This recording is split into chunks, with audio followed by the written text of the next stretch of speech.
I've been with Atlas for 15 years. I started out in the warehouse. That didn't last long, seeing as how my husband was the president. And so I started doing editing and development and layout, art direction, pretty much everything it takes to actually produce a physical game. Also advertising and marketing, all of these kinds of things. And I also did the submissions review. We've at various times had an open call for games. Also gone to conventions looking for new game ideas and things like that, and evaluate those games, do play testing of them, provide feedback for those designers, and eventually sign on with a contract those games that we decide we want to publish. So I've had quite a bit of experience picking out what is a good game and what is not a good game. And strangely, sometimes you can tell at a first glance, and you might be wrong, because when I get a submission, especially before there were easy ways to print cards as a prototype, which there are now, what you get looks pretty rough sometimes, especially if it's hand-drawn by the designer himself, for example. On the other hand, something that looks sleek and nice and pretty and has great art could have pretty atrocious gameplay. Or just not have anything unique that makes it worth publishing if it's just another combat game, which so often happens. So in this seminar, I'm not necessarily talking about how to get your game published. That's kind of a different seminar and takes another hour to talk about. But in this one, I'm talking about what makes for a good game. What is it that I'm looking for when I look at those submissions? What is it that's going to get my attention and make it something that I want to publish as a publisher? So some things to think about when I'm talking about this is not going to apply to every publisher. There are publishers like Hasbro and Mattel who do things like requiring you have an agent and oftentimes work with people in-house. And so larger companies don't tend to have open submissions like the kind of things I'm talking about. So I'm talking about mid-tier game publishers along the size of Atlas Games or maybe Steve Jackson Games or even Fantasy Play. It's getting pretty big. But those companies that do open calls and are looking for submissions. And so the first thing I want to talk about is what exactly I look for in a game when I get that first submission. I have a long list. I'm going to go through each of these points, and hopefully you guys will learn some things. I think I'm going to stop just for a second at the end of each section of this, once I get to the bottom of this first list, for any questions about those topics. But if you have something you really, really have to ask me right now, you can raise your hand, and maybe I can use you as a spotter to let me know if that happens. I've got notes too I'll be looking at. Otherwise, just wait till the end of this first list, and I'll ask for questions. So every publisher is going to be looking for something a little bit different. The things I'm going to be talking about, no two publishers are going to be looking for exactly the same thing, but they're likely going to be looking for several things off of this list. A good game won't hit every single thing on here, so don't think that you have to have the entire list. It's going to emphasize certain elements that I'm talking about more than others, for example. The first one I want to talk about is professionalism. This is where you show the person that you're worth working with, because I want to work with someone who is a professional, who's going to do things like meeting deadlines, who's going to give me what I need from them, whether it's art or a card list or whatever, on time, so that I don't have to do extra work, who's going to return the contract signed on time, who can follow instructions. Now, this is the thing, is when you turn in your submission, how that submission looks, whether it fulfills the requirements in my open call, is going to tell me if you're somebody I want to work with. If you can't manage to do a cover letter, and I specifically said that you needed to have a cover letter, then that leads me to believe that you can't follow directions, and I'm probably not going to want to work with you. So something to think about in that submission process. Make sure you've got everything that they required. Cover letter, release form, sometimes an image of the game, the complete rules, address, phone number, email. We like to maybe call you back. And so if that's not on there, it's just going to get lost. Don't send a playable prototype unless you're actually asked for it. Make sure your proposal is neat, organized. Make sure you've spell checked. Have somebody else take a look at it and make sure it's all professional looking and that you haven't made any big mistakes. And you should display a solid understanding of the game system you're working on. If you're doing like a supplement for a role-playing game or something, Make sure all your mechanical things are correct with the game system. And deadlines. Deadlines is the biggest thing. If you can't meet a deadline, then we're not going to be able to work with you probably. At least not easily. And that's the thing is you want to make it. You want me to think that it's going to be as easy as possible to work with you. The second thing I'm looking for in a game is the fun factor. So this one is kind of hard to quantify, but just whether you're having fun playing the game. Sitting there looking at your cards with everybody else sitting there looking at their cards is not actually fun for most people. You want to be, and there's more on player interaction and things like that later on, but the first gist of looking at your game and maybe doing a trial solo run through myself, I want to see, am I going to have fun on this game? Is it something that's making me talk to the other players, and is it making me laugh or causing me to feel some kind of emotion at all is an important thing. Player interaction. So this is a big part of the fun factor. Player interaction is when players are able to affect the other players at the table, and also interacting not just with your own game pieces, but interacting with their game pieces as well. So those games that encourage that and encourage table talk, where you're talking to the other players and getting some communication going, those are the ones that we look for, and that for me is a large part of the funness instead of sitting in silence. We in particular don't really look. We're not really interested in abstract games, and it really needs to pull the audience into whatever your theme is as part of the game. Immediacy of play. This means you can get right into the game. Lots of games have a lot of setup and large rules. We in particular aren't looking for that kind of game. And so if it's not a big box game that people expect to take a lot of time for setup and stuff, then you should try and get your players into the game as soon as possible. So minimizing setup time, designing short rules that let people get through it quickly and start play right away. If it is a bigger game that's going to take 4 to 6 hours or something, still make sure it has as little downtime as possible. Don't make people sit there waiting for everybody to take their turn. Make sure that everybody is doing something while they're waiting for the person whose turn it is. Make sure there's not that the counting is somehow dealt with in a way that means that you're not spending all your time adding up numbers. For example, in Gloom, it's a transparent card game, and the point values are actually laid on top of each other so that you hardly have to do any addition and whatnot as you're telling your scores because it effectively does it for you. So there are ways to do that automatically, whether it's a counter or something like that. But keep that in mind. People shouldn't be sitting there doing nothing because that is not actually fun. Strategy. Players should be making meaningful decisions. It should not feel like you are playing against a computer. It should feel like you have the decisions you make are actually determining whether you win or lose. There should feel like there are multiple different paths to a success, that you don't just have to do one thing in order to succeed. You could have several different plans, and any one of those is viable for getting to your end goal. An interesting theme. This is one of the most important for our company. When you're a smaller game publisher, you have less money to spend on advertising. And there's just not as many options for the kind of advertising we used to do as there were several years ago. There used to be fan magazines that were popular and getting to that audience. Now, a lot of those have gone out of business. It's online fan sites and things like that that are getting attention, podcasts and things like that. So, or even just following someone on Twitter or Facebook. And so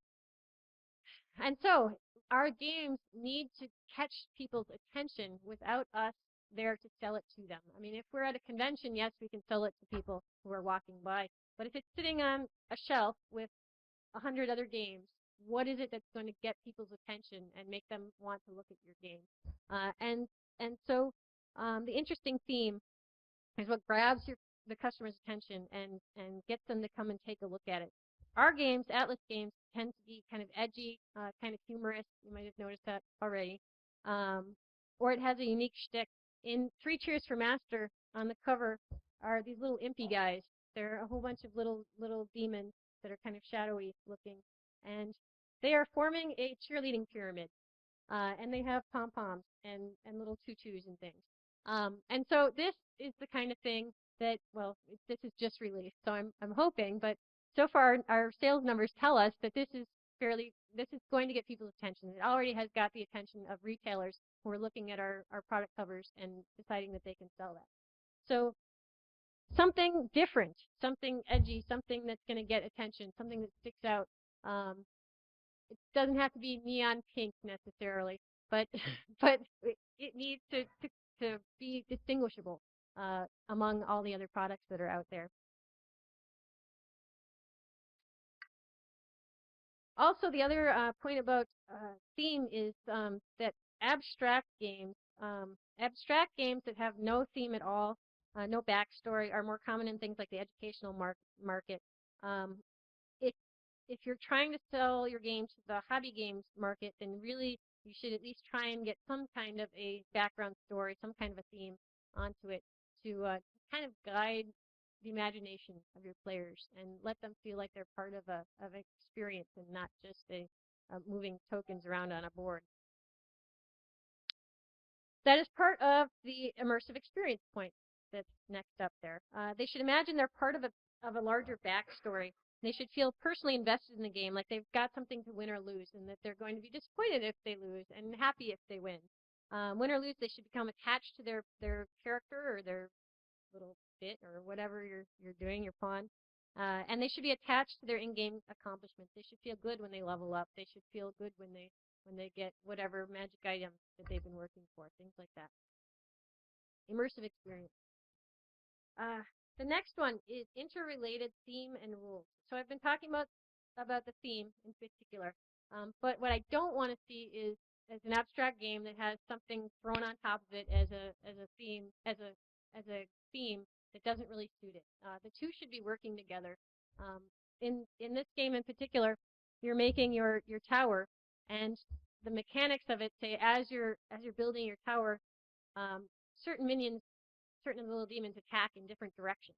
And so in the resolution phase, they take out the guys around them and their whole tower ends up falling. So that's an instance where you've got the theme of the imps, the little demon guys, and that is working into the resolution system, which is the attacks in certain directions that is actually the meat of the rules of the game.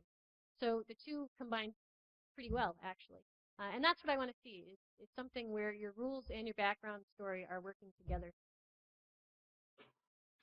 The next point is, I've gotten up, I can hold on a little bit.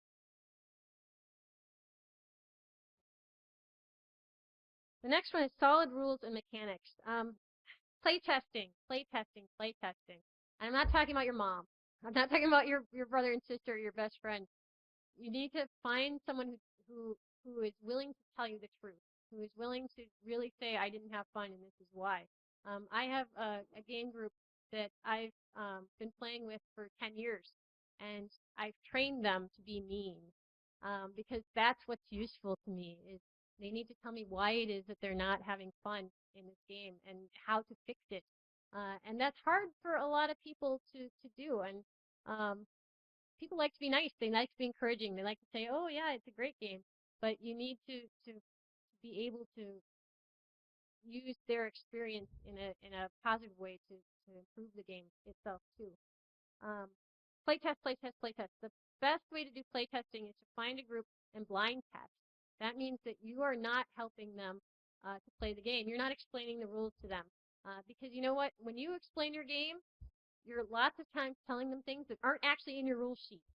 And if you're explaining things that aren't in the rule sheet, they're not going to be able to play it on their own. And that's, if you step back and tell them, I'm not going to help you, you have to read the rules and figure it out yourself.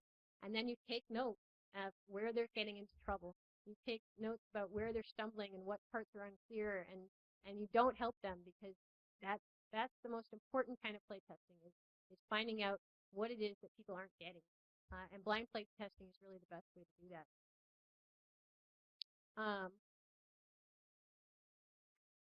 The next step is innovative rules. We don't want to be publishing the same thing over and over and over again. Just a plain combat game about monsters fighting or something, there are a billion of them out there. What is it that makes your game different? It needs to really be a new concept, not a variation on something that's been done. We're not going to want to do a poker variant. We're not going to want to do a chess variant. We're not going to want to do a risk variant. Things like that have been done and done and done, and it won't get you anywhere. It needs to be an original idea that's going to catch someone's attention, to really make someone want to put the money into your game. It costs a lot of money to publish a game. So give us a reason why we should do yours. The other part of that is not just innovative rules, but innovative components. Gloom is one that we published that is an example of that. It has transparent cards. So when you put them on top of each other, certain values cover up previous values. And that's what takes care of the accounting, as I said before. But it also gets a lot of attention. When you have transparent cards laying out on a table and somebody's playing this game with them, it gets people's attention. And that's that instance where I said where it helps sell itself by getting the consumer to take a look at it and give it a try. Things like pre-painted miniatures do that kind of thing. These are components that not every game has, and it breaks that game out of the mold. It makes it get attention, but it can also be hard for a publisher to publish that kind of thing. And that's the next thing, easily manufactured components. It's a lot easier for us to print a game like this, which is 2 decks of poker cards, than it is for us to print a game like this, which is 2 decks of transparent cards. Why? Because we don't have anybody to print this for us. You know, when we first got this proposal from Keith Baker, nobody had really done a transparent playing card game. We didn't know anybody who could print such a thing, and we ended up having to go to India for it. And the first printing was awful. It was really bad. The ink was smudged. The cards were kind of turned 45 degrees on the piece of plastic. In fact, when we did our second printing, people who called in complaining about their decks, we just started giving them a new deck. We'd mail it to it at our own cost because we knew it was not great. But it let us do that first printing in a cost-effective way and then improve upon it later. But it shows that it's not easy to do entirely new components that you've never done before.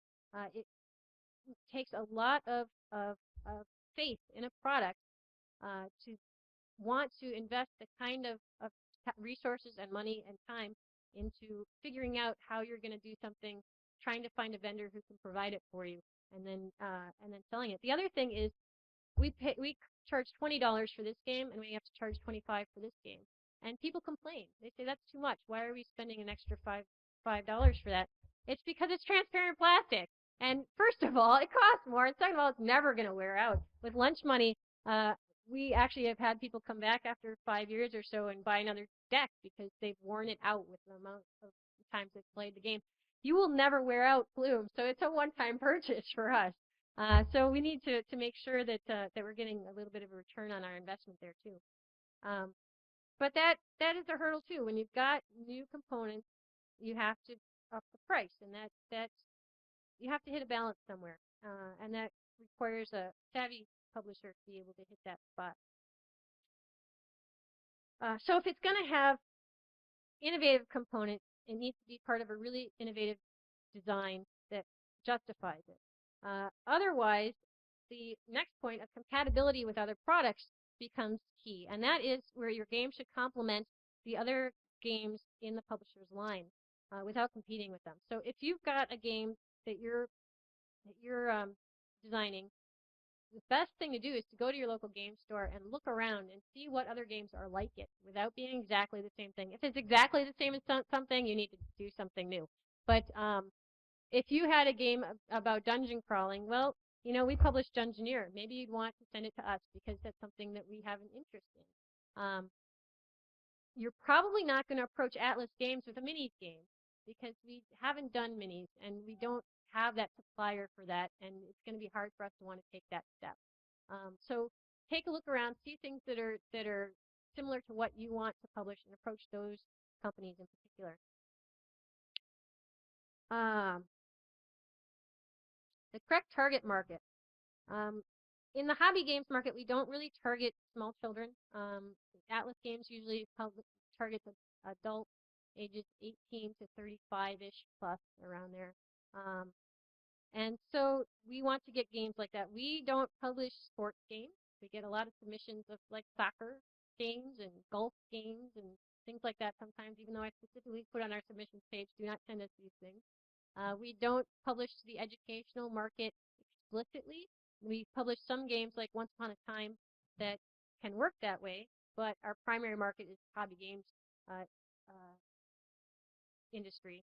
So if you have a game that fits into those specialty game stores in the hobby games market, and also have perhaps a more general appeal that would work in like book chains or something like that, that appeals to us. But the primary market has to be the one that we're actually selling to. And so it's an important consideration. Next thing is a good title. My biggest advice on this one is it must be pronounceable. No one can go into a game store and say, I'd like Dungeon of Arakarogrish, because they can't pronounce the name, and you're going to embarrass the poor person who has to go up to the counter and ask for this thing. So make sure that it's all easily pronounceable words in your title. It should be unique, memorable. It should be evocative of the theme. How about Gloom? It's short, sweet, and describes the game pretty darn well. It should appeal to the core market. It should be something that is not used on another game of that type. So it doesn't have to be something that is not used on anything in the entire universe. There can be some overlap with other products that aren't games necessarily, but it should be not another thing that already has a title. For example, we have 3 Cheers for Master that's coming out, and people immediately think, John, what's the name of the Master game? My Life of Master. But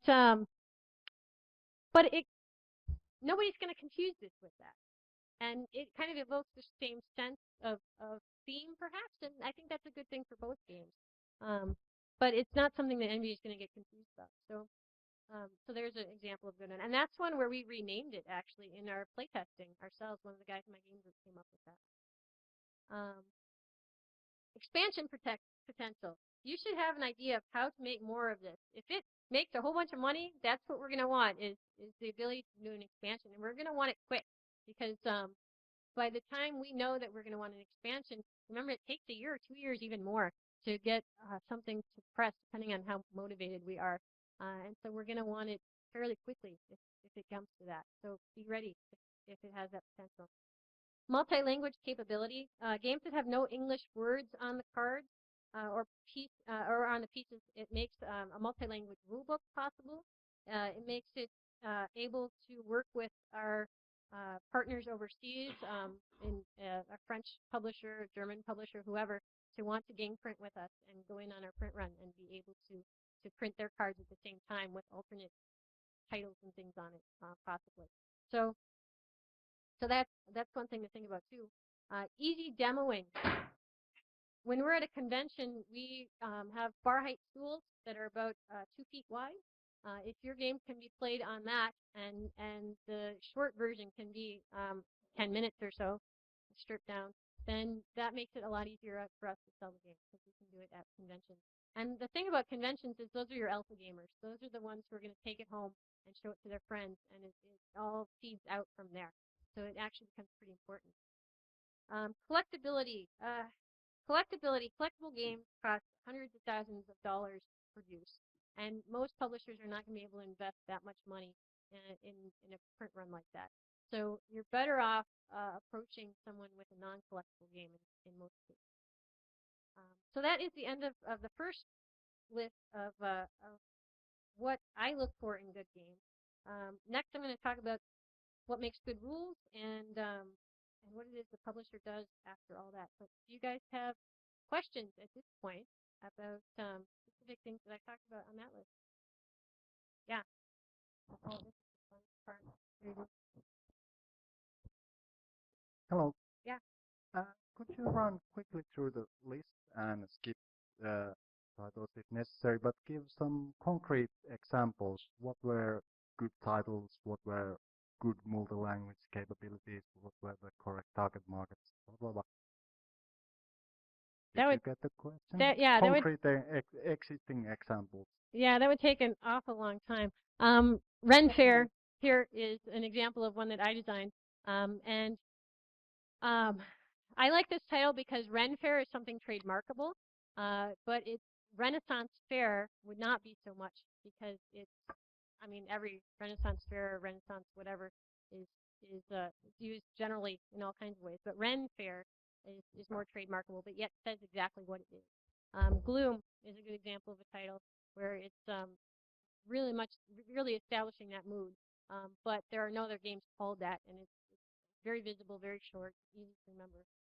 Dungeoneer is a good one. Dungeoneer is about dungeons, and you're going into the dungeon and exploring it, and so it does that as well. But hadn't been used as well. Let's see. Well, Three Cheers for Master I liked again for that evocative sense of the atmosphere of the game as well. So there are some quick ones. But,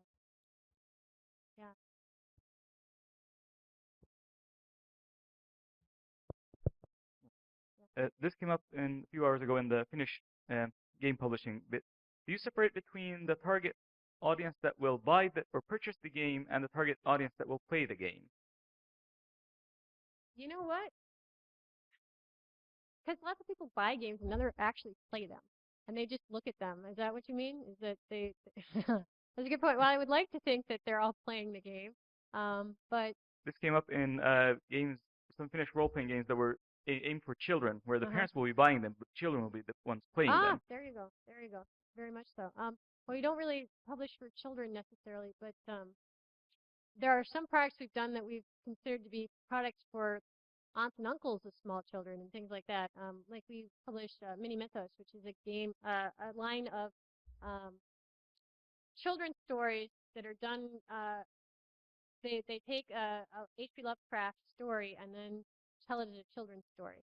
So yeah, so it's where the wild things are, for example, retold as where the deep ones are, um, and things like that. And that one in particular was something that we considered to be purchased by parents or maybe a gamer aunt or uncle and given to a child. Um, but those were kind of fun projects that we just did. We wanted them to. The same also applies sort of like game masters buy the product, but a lot of the players are actually playing it, so it's sort a bit too. You have to That's get a the good game point. master to buy it, Exactly. even though the players are the ones who will be playing it. Yeah, yeah. And I guess it comes down to we need to sell it to the person who's going to actually buy it. So that's a good consideration. Yeah. Okay, I'm going to go on with the next bit here.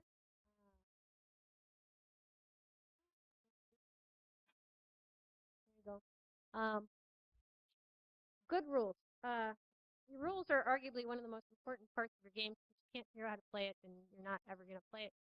But that said, most people never actually read the rules of a game. Have you read the rules of like Monopoly? Or, usually somebody has taught you. And that's the thing about demoing at conventions is that we take that opportunity to teach people in person.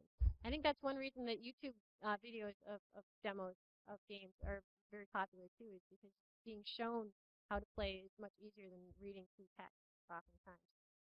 But, that said, rules are very, very important. That's how you play.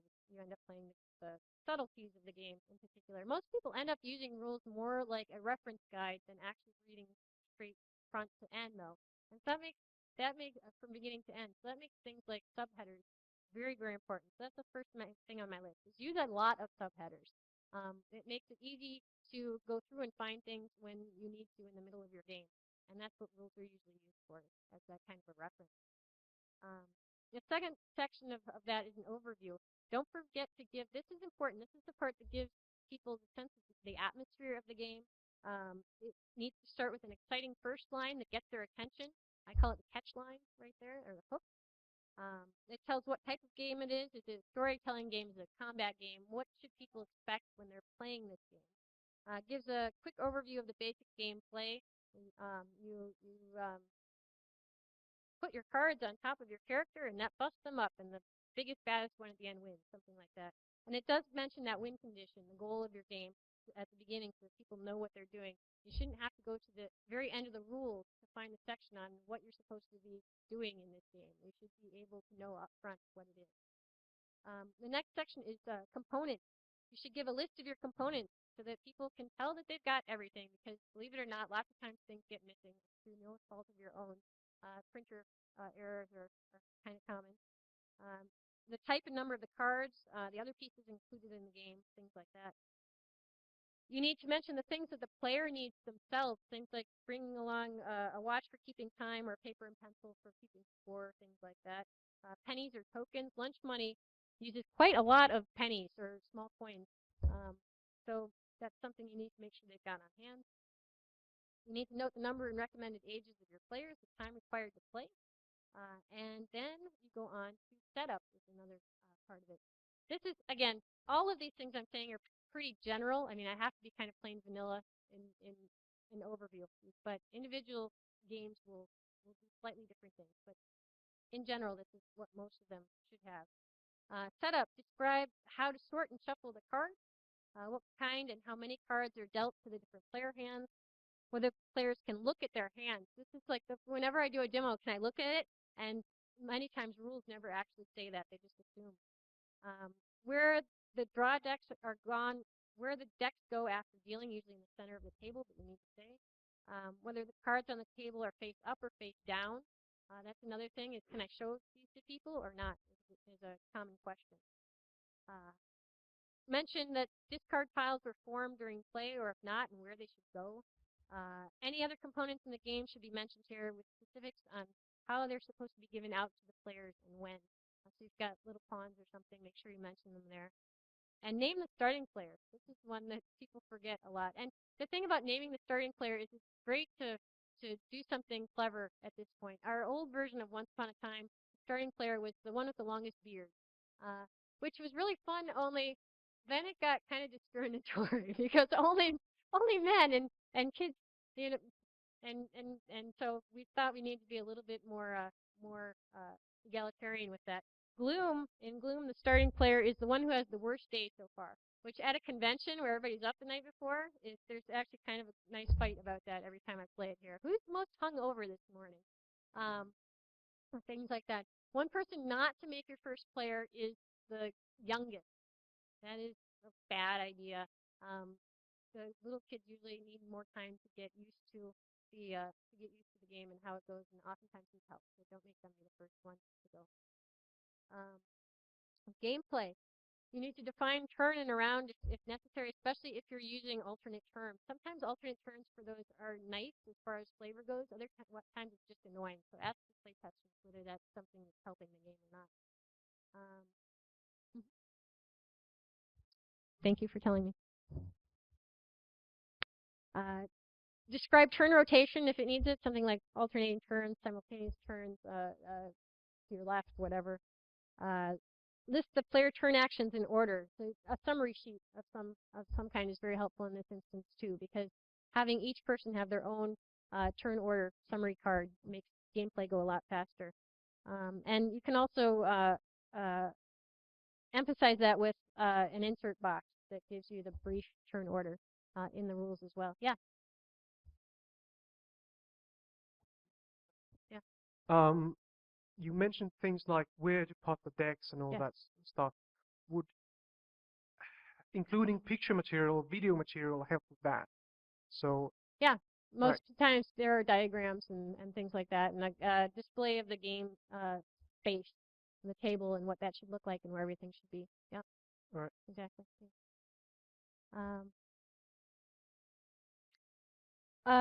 Next is card types. So identify the card types, providing illustrations of those types. This is where the illustrations of things come in. And label the different parts of it. I can't tell you how many games have special names for all the different kinds of points, but then they don't label an image to tell me where those things would be while I'm playing. And this is where the diagram of the play space comes in as well, is to show where those card types should be on the table. Answer these questions. These are the ones that get missed. When is each card type played? Is it instantaneous? Is it as a reaction to something? Where does the card come from? Where does it go afterwards? Does it go back into my hand? Does it go in the discard pile? Does it go to somebody else's play space?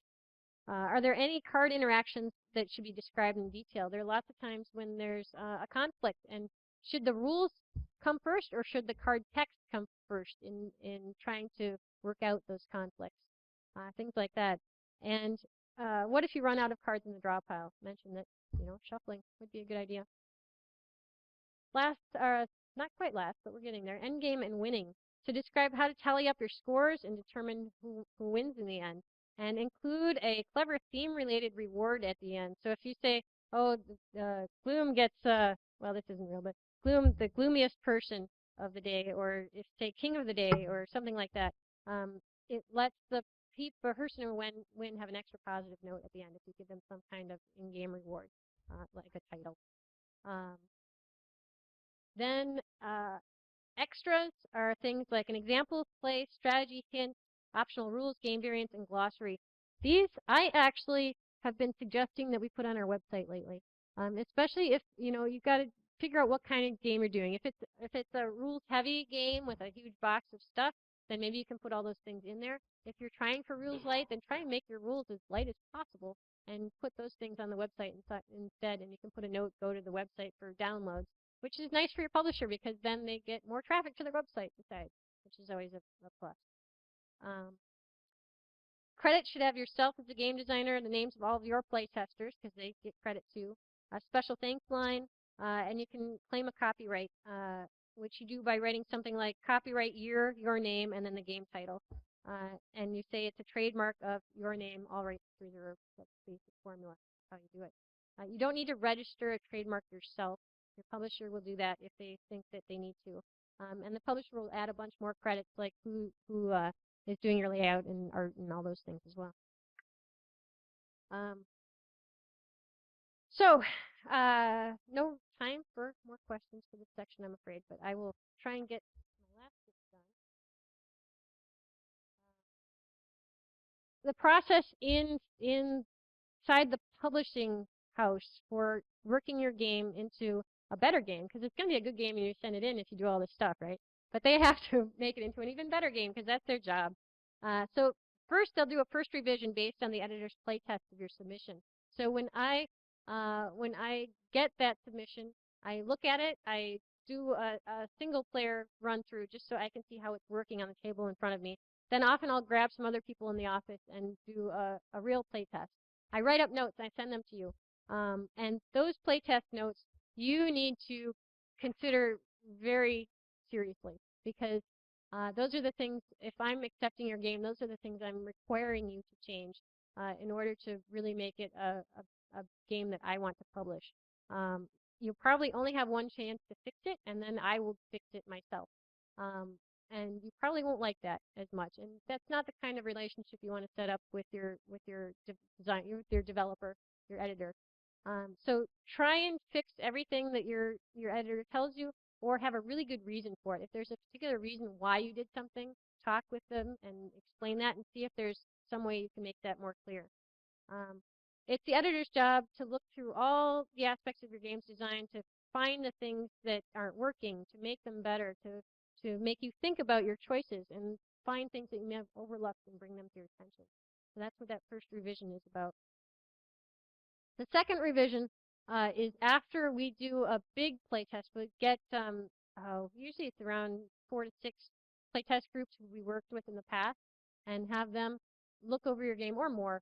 If it's Ars Magica, it takes years to do playtesting, and there's about 50 people in on the playtesting.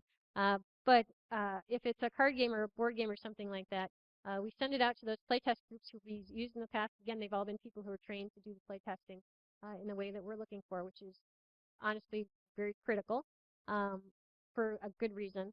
And then those playtest reports will come in. Your editor will either give you a summary of the playtest reports or maybe even the playtest reports themselves. And if it's the playtest reports themselves, you need to kind of put up your emotional armor because they're going to be telling you their experience without the candy coating that your mom might have given you already. So so it summarizes the consensus of the group, and there's usually an overview of the strong points and deficiencies, and then a section-by-section breakdown telling you all the issues that they had and what they needed to be changed in it. Playtest reports aren't all created equal. Some are better than others. Some playtest groups are more suited to your game than others. When I was doing Ren Fair, I had people saying, oh, I don't want to play this game. I don't want to get it. It's a very active game. You have to get up and do things like talk like a pirate and throw cards at a spot on the ground as a knife throw kind of mimicking action to get your points. And people say, I don't want to get up and do that. I don't want to do it. And so finally, I just decided, you know what? This is not my target audience.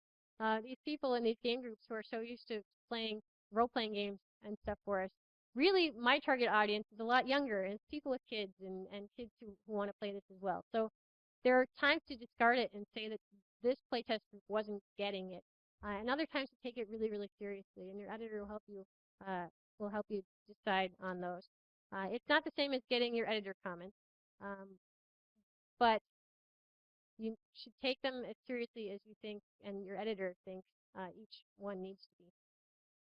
And then your editor will do a close edit, all the nitpicky stuff like smoothing out the wording, editing for consistency. Your editor will probably tell you what she's done, but may not give you another chance to fix it at that point because they have to get to press. And so when it goes to press, they'll send back a proof of it. And that's usually, if it's a card game, it'll be a huge press sheet. I'm sure you've seen those. And if you get the chance to review it, which you don't always do, you should do that as fast as possible because the turnaround at that point is really important. At the end of all that, you will hopefully have a very incredibly good game that you've put all this work into. Your publisher has done a lot of work on their end. The things that the publisher has done, very last bit I'll run through. The publisher ends up paying you for your idea. The publisher pays their staff and their warehousing and officing. They develop your game with playtesting and editing. They hire the artist to illustrate it. They hire the graphic designers to put all the pieces together into a professional-looking package. They pay the printer to actually manufacture the game. They spend more money on advertising and marketing your game. And they take care of warehousing and fulfillment. So they're actually selling and shipping your game to their distributors, who can then turn around and sell it to the customers. And so that's what your publisher does as well. It costs an awful lot of money and takes a lot of time. But at the end, you end up with awesome, wonderful game that everyone's going to love forever and ever. So that is the end. If you guys have questions and would like to come down and talk to me, I'd love to hear them. But thanks for sitting and listening. And I only wish I had a little more time. But that's it. Thanks so much.